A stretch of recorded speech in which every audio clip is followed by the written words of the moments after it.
मन लगाकर सुनिए दोस्तों। कभी कभी हम अपने ही मन से थक जाते हैं। सुबह उठते हैं तो लगता है सब ठीक है, लेकिन कुछ ही पलों में वही मन हमें बेचैन कर देता है। एक विचार, एक शक, एक डर, और पूरा दिन जैसे किसी अदृश्य शक्ति के हाथों कैद हो जाता है। हम सोचते हैं कि हम अपने जीवन के मालिक हैं, लेकिन अगर गहराई से देखा जाए तो असली मालिक तो हमारा मन है। मन ही वो ताकत है जो हमें बना भी सकता है और मिटा भी सकता है। गौतम बुद्ध ने कहा था, मन सब कुछ है, जो तुम सोचते हो वही तुम बन जाते हो। यह वाक्य सिर्फ कोई कोट नहीं है, यह जीवन का सार है। आज विज्ञान भी यही कहता है, हमारी वास्तविकता हमारे विचारों का परिणाम है।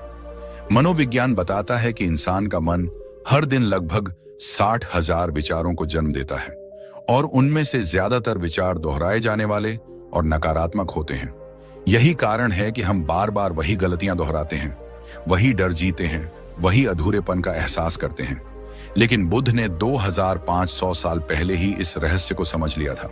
उन्होंने कहा, मन कोई स्थायी चीज नहीं है, यह बहता है, बदलता है, और इसे देखा जा सकता है।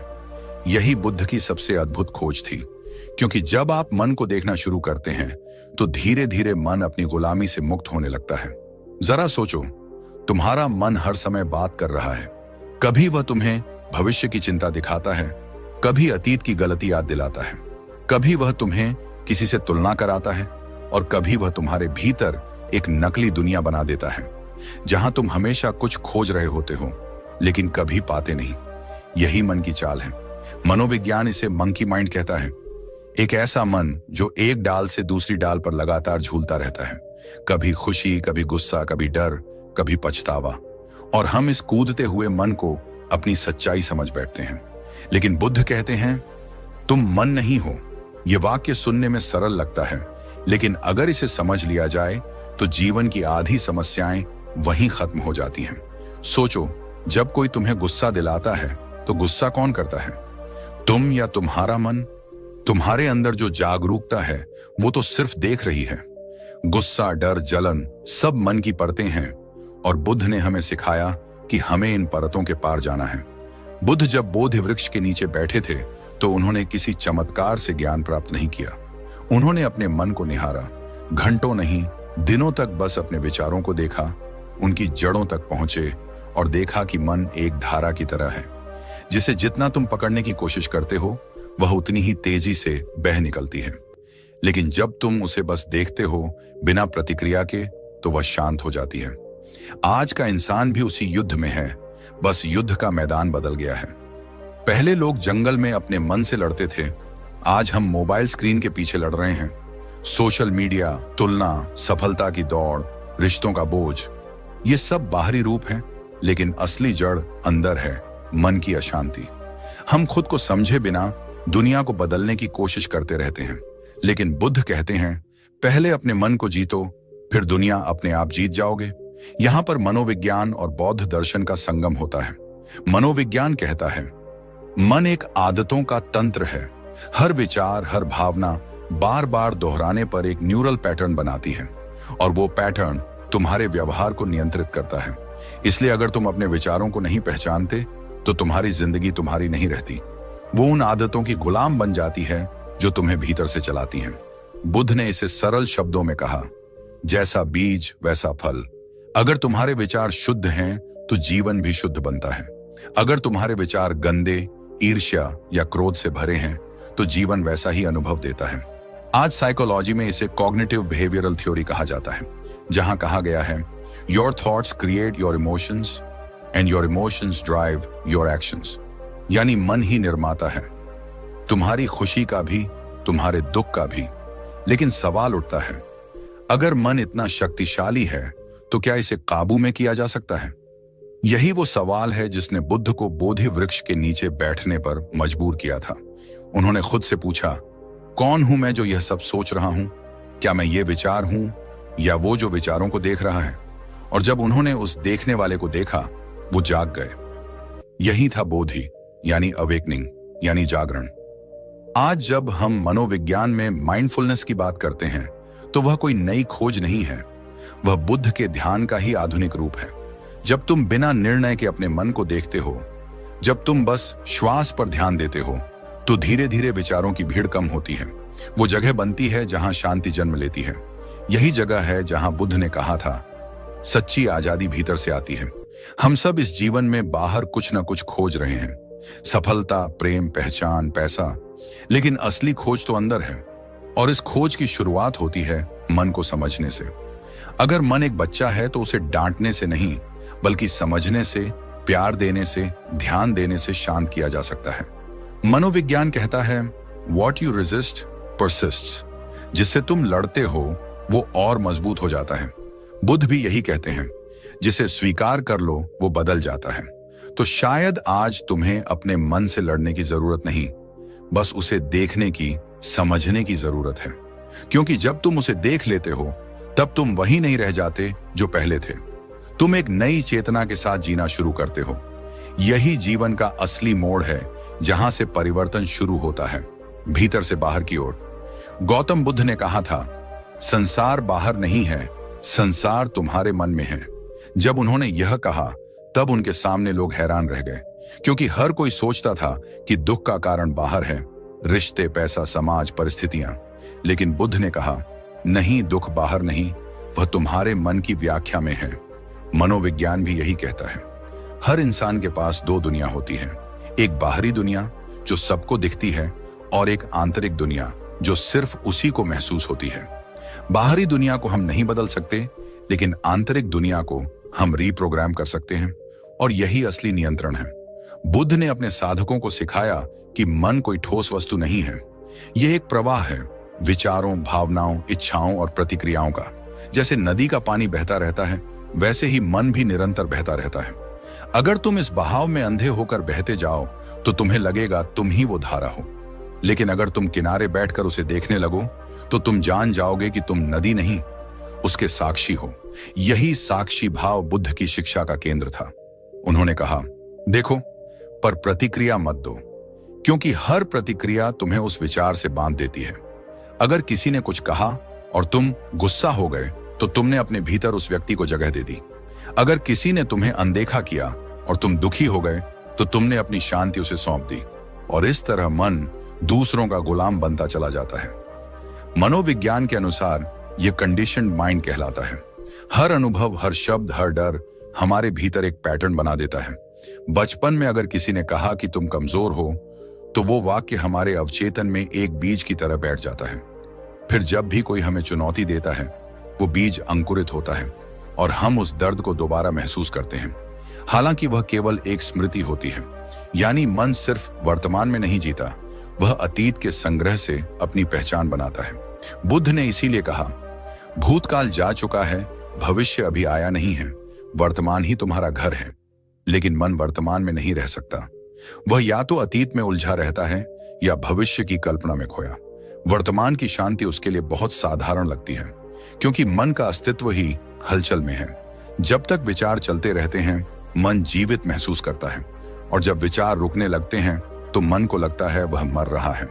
मनोविज्ञान में इसे ईगो रेजिस्टेंस कहा जाता है, वह हिस्सा जो हर परिवर्तन से डरता है। और बुद्ध ने इसे पहचाना बहुत पहले।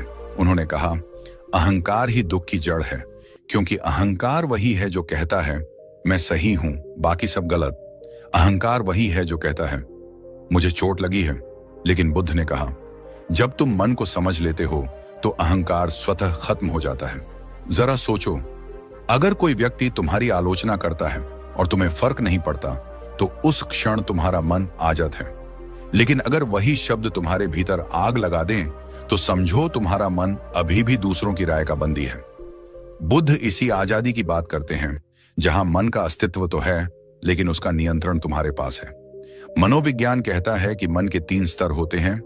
कॉन्शियस माइंड, जो अभी सोच रहा है, सब कॉन्शियस माइंड, जहां भावनाएं और यादें छिपी हैं, और अनकॉन्शियस माइंड, जो हमारे व्यवहार को गहराई से नियंत्रित करता है। बुद्ध के अनुसार भी यही 3 परतें हैं, चित्त, विज्ञान और संस्कार। उन्होंने कहा कि ये संस्कार ही हैं जो हर जन्म में तुम्हारे साथ चलते हैं।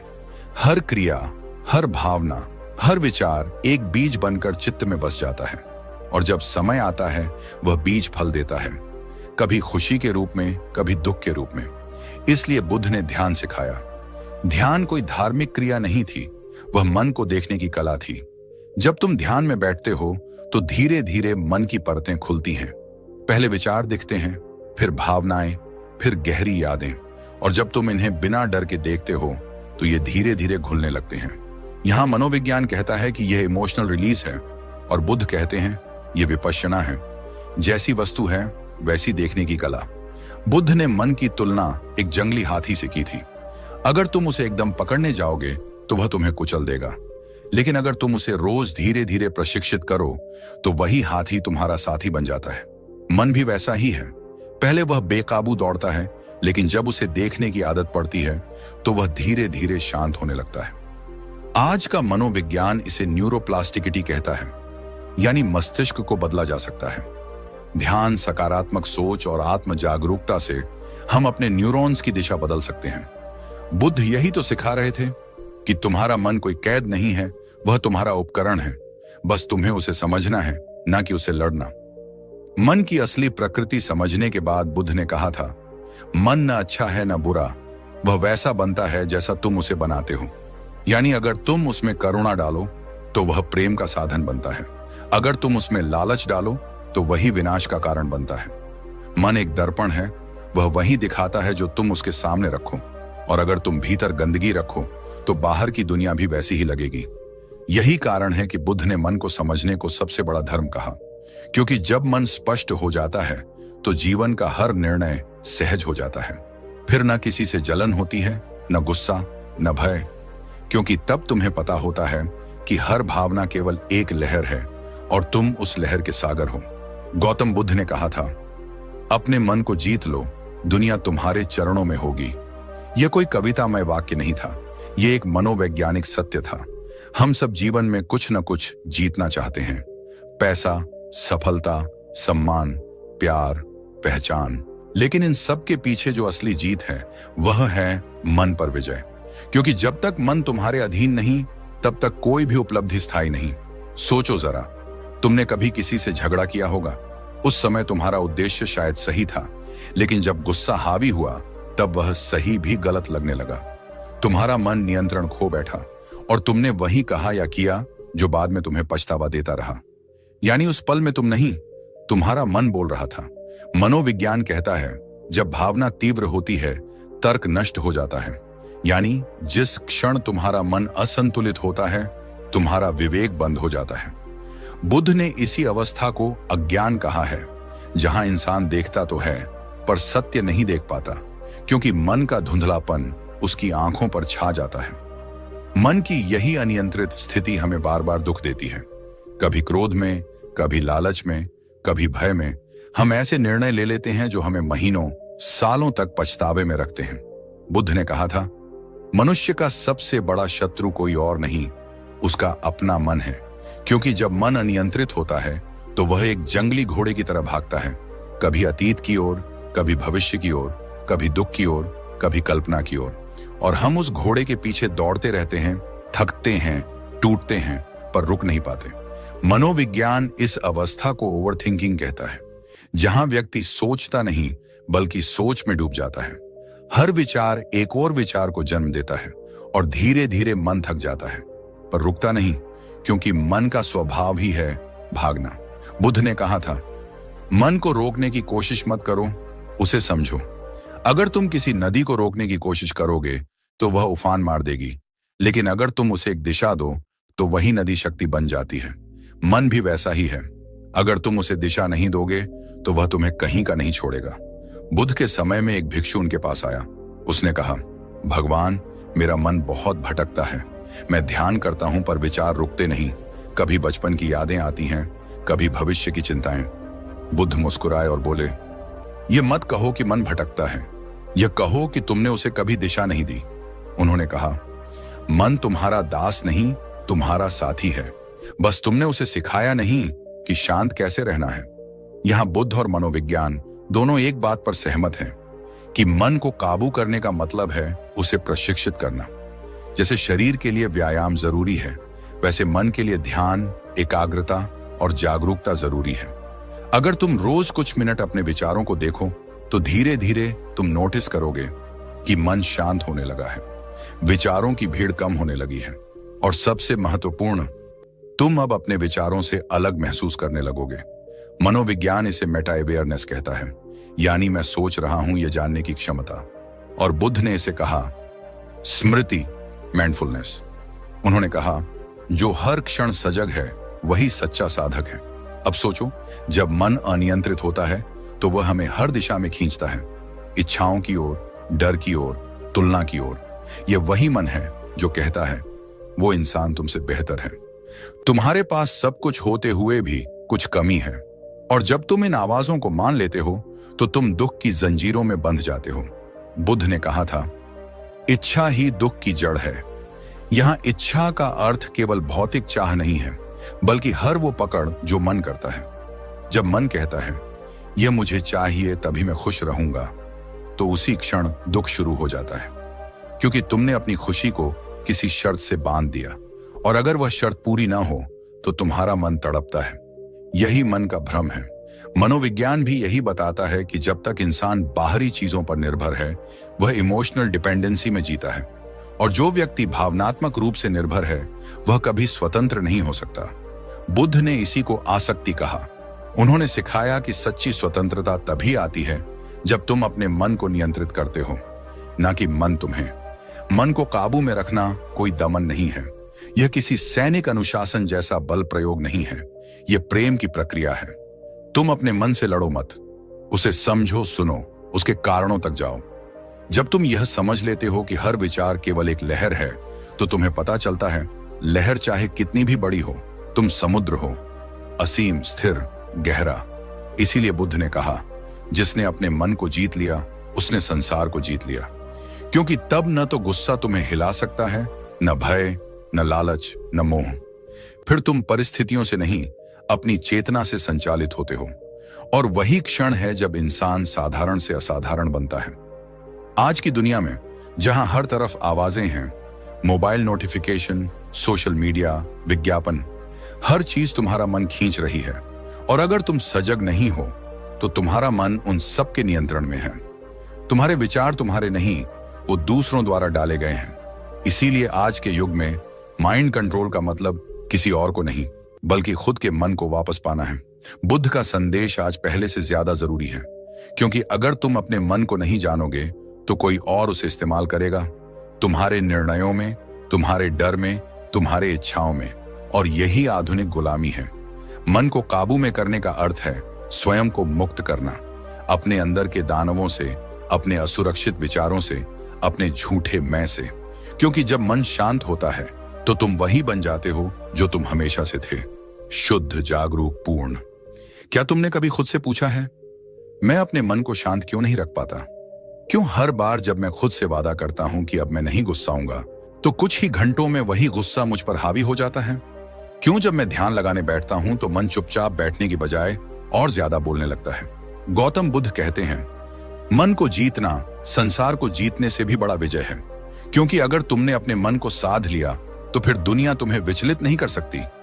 लेकिन सवाल यह है, मन को साधा कैसे जाए? क्या इसे दबा देना ही नियंत्रण है? क्या इसे रोकना ही शांति है?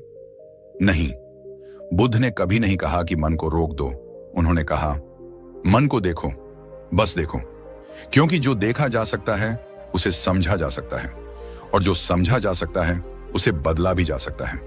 बुद्ध का पहला उपाय स्मृति, माइंडफुलनेस, जागरूकता। बुद्ध ने कहा जब तुम खाते हो तो सिर्फ खाना खाओ, जब तुम चलो तो सिर्फ चलो, जब तुम सांस लो तो सिर्फ सांस लो। यही है स्मृति, यानी सजगता। सजगता का अर्थ है हर क्षण में पूरी तरह उपस्थित रहना, किसी चीज को करते समय अतीत के पछतावे या भविष्य की चिंता में नहीं डूबना। आज मनोविज्ञान ने यही सिद्धांत mindfulness based cognitive therapy, MBCT और माइंडफुलनेस मेडिटेशन के रूप में अपनाया है। हार्वर्ड यूनिवर्सिटी के एक अध्ययन में पाया गया कि जो व्यक्ति रोज 15 मिनट माइंडफुलनेस मेडिटेशन करता है उसके दिमाग के अमीगडाला, जो डर और तनाव से जुड़ा है, की गतिविधि कम हो जाती है, और प्रीफ्रंटल कॉर्टेक्स, जो निर्णय और शांति से जुड़ा है, अधिक सक्रिय हो जाता है। मतलब क्या? सिर्फ सजग रहने से तुम्हारा मस्तिष्क शारीरिक रूप से बदलता है। वो शांत, स्थिर और अधिक बुद्धिमान बनता है। बुद्ध के लिए सजगता का अर्थ था हर विचार को विचार के रूप में देखना, हर भावना को भावना के रूप में पहचानना, बिना यह कहे कि यह अच्छा है या बुरा, क्योंकि जब तुम किसी विचार को जज नहीं करते तो वह खुद ही चला जाता है, लेकिन जब तुम उसे पकड़ लेते हो तो वह तुम्हें पकड़ लेता है। तो अगली बार जब कोई नकारात्मक विचार आए तो उसे भगाओ मत, बस कहो ठीक है तुम आए हो, मैं तुम्हें देख रहा हूं। बस इतना कहना ही मन को कमजोर कर देता है, क्योंकि अब तुम विचार नहीं हो बल्कि विचार के साक्षी बन गए हो। दूसरा उपाय विपश्यना, मन को देखना बिना प्रतिक्रिया के बुद्ध का सबसे गहरा ध्यान था विपश्यना। वी का मतलब है विशेष और पश्यना का मतलब है देखना, यानी वस्तु को जैसी है वैसी देखना। उन्होंने कहा मन को भगाओ मत, उसे देखो, क्योंकि जो दिखने लगता है वो तुम्हें नियंत्रित नहीं कर सकता। जब तुम चुपचाप बैठकर अपनी सांस को देखते हो तो मन हजारों विचार फेंकता है, बीता हुआ कल, आने वाला कल, किसी की बात, किसी की गलती। लेकिन अगर तुम बस देखते रहो तो एक क्षण ऐसा आता है जब तुम विचारों के बीच की खामोशी को महसूस करते हो। वही खामोशी तुम्हारा असली स्वरूप है। आधुनिक मनोविज्ञान ने इस प्रक्रिया को मेटाकॉग्निटिव अवेयरनेस कहा है, यानी खुद को सोचने वाले से हटाकर देखने वाले के रूप में पहचानना। शोध बताते हैं कि विपश्यना करने वालों के मस्तिष्क में धैर्य, भावनात्मक संतुलन और निर्णय क्षमता बढ़ जाती है। बुद्ध कहते थे तुम्हारा मन एक बंदर की तरह है जो एक डाल से दूसरी डाल पर कूदता रहता है। उसे मत मारो, उसे देखो, देखते देखते वह थक जाएगा। ये थकावट नहीं हार है, ये शांति की शुरुआत है। तीसरा उपाय आनापानसति, श्वास की सजगता। श्वास ही जीवन का सबसे निकट सत्य है। बुद्ध ने कहा श्वास को देखो, क्योंकि यह हमेशा वर्तमान में होती है। जब तुम सांस पर ध्यान देते हो तो तुम वर्तमान में लौट आते हो, क्योंकि सांस न अतीत में है न भविष्य में, वह सिर्फ अब में है। जब तुम अपनी सांस की लय को महसूस करते हो तो मन की लहरें धीरे धीरे शांत होने लगती हैं। तुम देखोगे विचार आते हैं लेकिन उनकी ताकत कम हो जाती है, वे अब तुम्हें बहा नहीं पाते। आधुनिक विज्ञान कहता है कि धीरे और गहराई से सांस लेने से मस्तिष्क में अल्फा और थीटा वेव्स बढ़ती हैं, जो रिलैक्सेशन और फोकस से जुड़ी होती हैं। यानी तुम जितना गहरा सांस लेते हो उतना ही मन गहराई में उतरता है। ध्यान दो, तुम्हारी हर सांस एक शिक्षक है। वह कहती है देखो सब कुछ आता है और चला जाता है, बस मैं गवाह हूं। अगर तुम इस एक सरल ध्यान को नियमित कर लो तो तुम्हारा मन तुम्हारा सेवक बन जाएगा, मालिक नहीं। चौथा उपाय मैत्री भावना, करुणा और प्रेम का ध्यान। बुद्ध ने कहा अगर तुम अपने मन को बदलना चाहते हो तो उसमें करुणा भर दो, क्योंकि मन के सारे विष, गुस्सा, ईर्ष्या, द्वेष, प्रेम के सामने टिक नहीं सकते। बुद्ध ने अपने अनुयायियों को मेटा भावना ध्यान सिखाया, जहां वे मन में कहते थे सब प्राणी सुखी हों, सब प्राणी निरोगी हों, सब शांत हों। यह सुनने में साधारण लगता है, पर इसका प्रभाव गहरा है। जब तुम अपने शत्रु के लिए भी शुभकामना भेजते हो तो तुम्हारे भीतर की नफरत घुल जाती है। वह नफरत ही थी जो मन को विषैला बना रही थी, और जैसे ही वह खत्म होती है मन एकदम हल्का महसूस करता है। मनोविज्ञान में इसे लविंग किंडनेस मेडिटेशन कहा जाता है। एक अध्ययन के अनुसार जो व्यक्ति रोज 10 मिनट इस ध्यान का अभ्यास करता है उसकी ऑक्सीटोसिन, प्रेम हार्मोन की मात्रा बढ़ती है और कोर्टिसोल, तनाव हार्मोन घटता है। यानी यह ध्यान न सिर्फ आत्मिक शांति देता है बल्कि जैविक रूप से तुम्हारे शरीर को स्वस्थ बनाता है। करुणा मन की सबसे बड़ी दवा है। जिस दिन तुम अपने भीतर और दूसरों के लिए सच्ची करुणा महसूस करने लगते हो उस दिन तुम्हारे भीतर का युद्ध समाप्त हो जाता है। पांचवा उपाय विचारों का निरीक्षण, डिटैचमेंट, कॉग्निटिव डिफ्यूजन। बुद्ध ने कहा विचार बादलों की तरह हैं, तुम आसमान हो। अगर तुम बादलों से चिपक जाओगे तो हर तूफान तुम्हें हिला देगा, लेकिन अगर तुम आसमान बन जाओ तो बादल आएंगे जाएंगे पर तुम अडिग रहोगे। मनोविज्ञान में इसे कॉग्निटिव डिफ्यूजन कहा जाता है, यानी अपने विचारों से दूरी बनाना। यह तकनीक ACT का केंद्र है। इसमें व्यक्ति सीखता है कि विचार सिर्फ विचार हैं, वे हकीकत नहीं। उदाहरण के लिए अगर मन कहे मैं असफल हूं तो तुम उसे पकड़कर मत चलो, बस कहो मेरा मन यह विचार उत्पन्न कर रहा है कि मैं असफल हूं। बस इतना कहने से ही तुम उस विचार से अलग हो जाते हो, और जैसे ही अलग हुए विचार की शक्ति समाप्त हो गई। बुद्ध यही सिखाते थे, मन को देखो, मन मत बनो। यही साक्षी भाव ही सच्ची स्वतंत्रता है।